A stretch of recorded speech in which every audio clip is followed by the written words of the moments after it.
kebutuhan sehari-hari. Dan tuh kalau misalnya kita capek atau merasa pasti butuhin yang namanya air minum kan. Jadi peluangnya itu sangat aman dan pasti bakal jalan terus gitu. Untuk kalau misalnya saya sudah tanya untuk sisi modal sih mungkin masih masuk akal untuk skala kecil, tapi memang gak perlu yang langsung besar atau bikin kayak toko yang besar gitu untuk jual minumannya, karena bisa dimulai dari kecil, lama-lama akan terus berkembang disertai dengan misalnya kita promosi, terus kita juga coba untuk jualan juga di online juga. Selain itu kita juga ngasih produk-produk yang mungkin di suatu tempat itu memang belum ada atau cara untuk distributorkan dengan harga yang terjangkau, dan itu bisa menarik untuk membeli minuman tersebut. Terus di hal lain itu usaha itu juga nggak terlalu ribet sih, karena bisa juga kita yang jalani sendiri atau mungkin kita mau suruh orang tua kita untuk menjalani usaha itu. Sebenarnya kalau misalnya diomongin soal keuntungan gitu ya, sebenarnya sih kalau misalnya secara luas emang pasarnya luas banget itu, dari anak sekolah, orang kerja sampai lokasi kita pun pasti bisa menjadi target untuk kita menjual minuman ini. Apalagi kalau misalnya lokasinya kayak strategis lah, misalnya dia dijual di dekat jalan ramai, terus juga emang banyak pembelinya, terus juga sekitaran tinggal perumahan atau kos-kosan tuh bisa lebih cepat untuk laku gitu loh.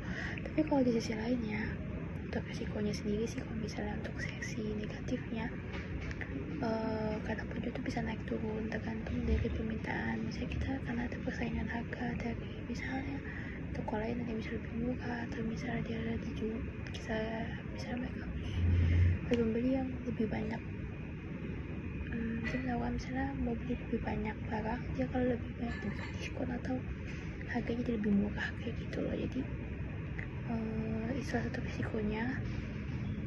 Terus juga kualitas dari minuman kita juga, misalnya yang kita jual itu mungkin ada problem atau lainnya yang mungkin kita ketahuan ya, tapi abis itu ketahuan dari ada kasus atau hal kalau itu bisa juga mempengaruhi penjualan gitu. Apalagi misalnya kita gak bisa kayak memberikan statement aslinya kecuali memang dari official penjual dari minuman tersebut.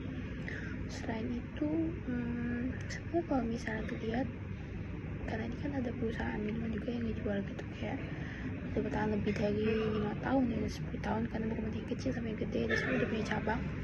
Sebenarnya ini bisa sih kalau terus berkembang, juga selalu ngikutin perkembangan zaman, minuman apa yang sering dijual, minuman apa yang menarik banyak pelanggan, mana lebih menguntungkan, yang harganya juga bisa menurut kita lebih banyak keuntungan, itu bisa menjadi suatu alasan untuk kita bisa usaha itu terus berkembang kayak gitu. Jadi itu salah satunya hal yang buat